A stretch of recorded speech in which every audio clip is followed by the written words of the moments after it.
शाजापुर जिला अस्पताल में इन दिनों बड़ी संख्या में सर्दी, खांसी और बुखार के मरीज पहुंच रहे हैं। जिला अस्पताल के आरएम डॉक्टर सचिन नायक ने जानकारी देते हुए बताया कि पिछले दिनों की अपेक्षा इन दिनों जिला अस्पताल में बड़ी संख्या में सर्दी, खांसी और बुखार के मरीज उपचार के लिए पहुंच रहे हैं।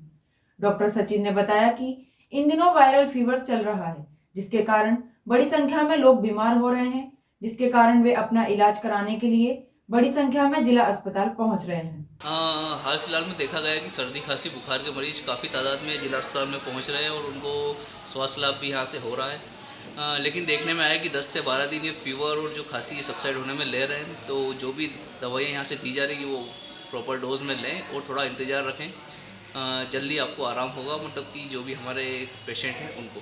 ग्रामीण भारत टीवी के लिए शाजापुर से शब्बीर अत्तार की रिपोर्ट। खबरों में बने रहने के लिए ग्रामीण भारत टीवी को सब्सक्राइब कीजिए और बेल आइकॉन दबाना ना भूलें।